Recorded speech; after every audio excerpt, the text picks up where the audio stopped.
Hello everyone, hello to all of you energy enthusiasts of all over the world. Once again, this is your host, Rodrigo Zeballos, and today we have a special episode. Today I want to talk about something that is not directly related to the energy sphere. Today I'll talk about Plastic-Free July. First of all, what is Plastic-Free July? Well, according to its website, plasticfreejuly.org, is a key initiative of the Plastic Free Foundation that allows them to work towards their vision of seeing a world free of plastic waste. Therefore, Plastic Free July is a global movement that helps millions of people to be part of the solution to plastic pollution, so we can have cleaner streets, oceans, and of course, beautiful communities. Now let's talk about some interesting facts about plastics that I found on the website recycleculture.com. First, how much plastic is in the world? Globally, to date, there is about 8.3 billion tons of plastic in the world, and some 6.3 billion tons of that is trash. Just imagine 55 million jumbo jets, and that's how much plastic exists here. For example, in 1950, we created 2 million tons a year, which increased to 100-fold by 2015. How much plastic is recycled each year? One of the most critical plastic waste statistics concerns how much is recycled. The reality is that the majority of plastic is never recycled. For example, only 8.7% of all plastic waste was recycled in 2018 in the United States. And only plastic bottles are regularly recycled. There is a serious need for greater investment in more efficient plastic recycle mechanisms, programs, and of course, educational tools. How much plastic is not recycled? Clearly, the plastic waste problem is here to stay. With the overwhelming bulk of plastic stuck in our landfills or incinerated, giving off harmful gases, the only solution is to discourage residents from buying disposable plastics and to encourage them to recycle what they can, effectively. For example, 91.3% of all plastic waste generated in the United States was not recycled. Which type of plastic is most recyclable? There is one type of plastic that is recycled at a higher rate than others, and this is the HDPE, which stands for High Density Polyethylene. It's considered to be the safest and most cost-efficient plastic to recycle. You will know it as a waste bin or milk jug or children's toy, and the second most common is PET, which stands for polyethylene terephthalate, and you can find it on your everyday drinks bottle. As a matter of statistics, 29.1% of PET bottles and jars and 29.3% of HDPE natural bottles were recycled in 2018. Which type of plastic needs to be recycled more often?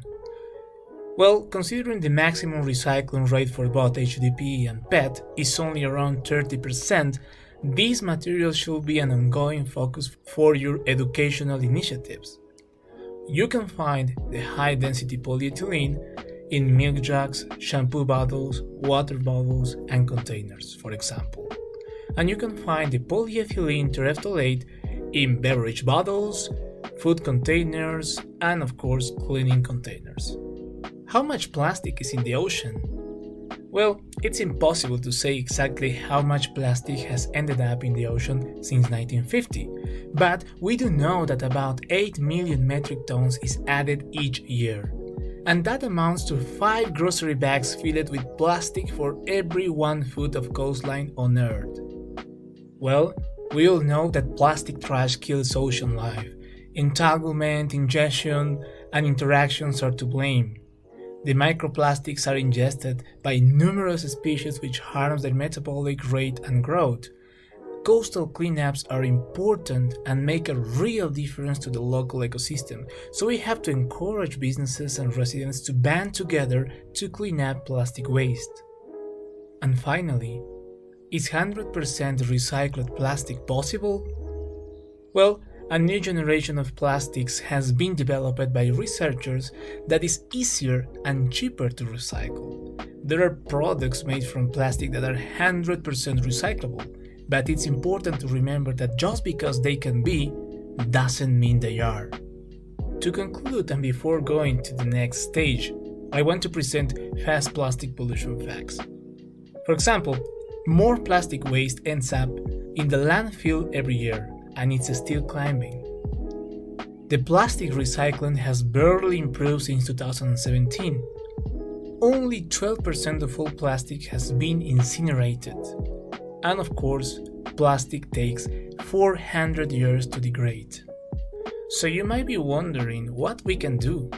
Well, there are a lot of things that we can do in our daily life to reduce our use of plastics. Now, I will present just 10 ideas that you can take into account for this purpose. These ideas were taken from the Plastic Free July website, where you can find much more. First, regarding takeaway coffee cups. So, most coffee cups are not recycled. Therefore, by bringing your own reusable coffee cup or taking the time to dine in at your favorite cafe, you can make a huge difference. So what you can do? Simply choose to refuse single-use takeaway cups. You can easily avoid takeaway coffee cups by bringing along your own reusable alternative. Another alternative is that you can go plastic-free with your dental care by finding more sustainable alternative to toothbrushes, toothpaste, and dental floss. What can you do? Well, choose to refuse single-use plastic dental products. For example, more and more people are choosing toothbrushes that are made from sustainable compostable materials such as bamboo. Be aware though that bristles are usually still made from plastic, so you will need to cut them off before composting or reusing your bamboo toothbrush handle. Also, your shower habits can have a positive impact on the environment by swapping out single-use plastic packages, shower and shave products for bars of soap. What you can do? Well, choose to refuse plastic packaged bathroom supplies, including shower gel. How you can do it? Just by making the switch from shower gel to bars of soap in an easy way to reduce consumption of single-use plastics. Bar soaps come in different blends to suit body washing, face wash, shampoo, and shaving, so your lineup of bottles may become a lineup of bars. Another thing that you can do is to reduce your plastic shopping bags usage. Plastic bags are incredibly dangerous to our wildlife and environment, so choose to bring your own reusable bags and help put an end to this plastic waste. How can you do it? Well, reusable shopping bags are a fantastic alternative to single-use plastic bags. It's a great idea to keep a stash of your reusable bags somewhere where you will remember them, like in the boot of your car or by your front door. You can also get into the habit of writing a reminder to yourself at the start of each grocery shopping list. And what about pet care? Well, avoiding plastic when it comes to picking up dog poo might seem like a challenge that's too difficult, but there are alternatives, and the same goes for plastic-free pet food products. What you can do? Avoid using plastic bags to pick up dog poo and choose plastic-free alternatives for your pet. How can you do it? Well, rather than picking up dog poo using a single-use plastic bag, try using a shovel or pooper scooper and putting it straight into the bin. If you're out on a walk, you can use compostable bags or even scrap pieces of paper, newspaper, or paper bags. And as far as feeding your furry friend goes, be sure to source pet food that comes in paper bags or tins which can be recycled and not plastic. Into the next recommendation, you can bulk food shopping. Often prepackaged food and drinks can be avoided by shopping at a bulk food store or choosing the loose option at the grocery store. What you can do? Well, simply choose to refuse groceries that use single-use plastic packaging. And how? For example, from produce to cereal, drinks to snack, the shelves of grocery stores can be filled to the brim with plastic packaging. When beginning with your plastic-free journey, this may have become alarmingly apparent to you. Bulk and loose foods can offer a solution to this. Many people keep a shopping list and visit their bulk food store just once a month to stock up on items such as flour, nuts, dishwashing liquids, and more in a way that doesn't use single-use plastic. Another recommendation is to avoid plastic straws. Many bars and cafes put plastic straws in every drink.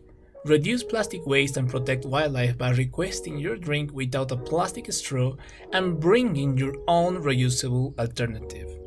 If you are able to, request your cold drink without a single-use plastic straw. It's important that you state this before your drink is made. If the straw is already in there when it's brought to you, it's likely become plastic waste anyway. For those with accessibility issues or who prefer straws, you can also bring your own sustainable alternatives. There are stainless steel, bamboo, and glass options available on the market, and even foldable reusable straws that you can easily keep in your purse or pocket. Now, the next recommendation is regarding food storage. Basically, plastic cling wrap is a staple item in most homes, and many products are pre-packaged using it too. So alternatives exist that are just as effective and more sustainable. What you can do? Just avoid cling wrap. And how can you do it? Well, there are many fantastic alternatives to plastic cling wrap that you can use to reduce plastic pollution. For example, storing and packing food in reusable containers is a great start. You can also purchase reusable silicone bowl toppers to cover food in bowls, pots, and pans, or even get crafty with an upside-down plate, reusable cloth cover, or max wrap. Another thing that you and your community can do is to arrange a beach park cleanup. You can make an immediate and real difference to the environment by cleaning up a local park or a beach. Gather your tribe and make a day of it. So basically is to organize a cleanup in your local community. And how you can do it? Well, before organizing a cleanup in your local park or beach, there are a few practicalities that you will need to check off. In some municipalities, you need approval before organizing a cleanup, so it's worth checking with your council just to be safe. You will also need to think about a good date and time, taking into consideration the weather. You are much less likely to rally a group when it's bucketing down with rain, or on the flip side, the sun is scorching hot. And a final recommendation is to follow the 3 R's: reduce, reuse, and recycle. By this, you can help create a more sustainable future for our planet. What can you do? Well, for example, reduce what you buy. Before you make a purchase, ask yourself if you truly need it, or if you can repurpose other items that you already have. Shopping for second-hand clothing and products help contribute to less waste. Avoid products that are wrapped in plastic and seek more sustainable alternatives. Besides, reuse plastic items as much as possible, or take to a second-hand store where possible so they don't end up in landfill. And finally, recycle correctly and choose to buy recycled products to close the loop. And of course, there are many more things that you can do. Remember to check out the Plastic Free July website, which is plasticfreejuly.org.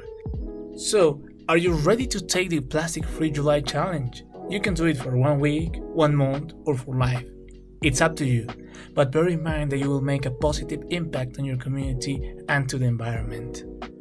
I will leave in the description of this episode the links to the Recycle Coach article and also to the Plastic Free July website so you can be more informed and also be ready to be part of this initiative.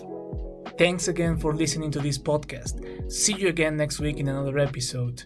Take care and be part of this challenge. Bye bye.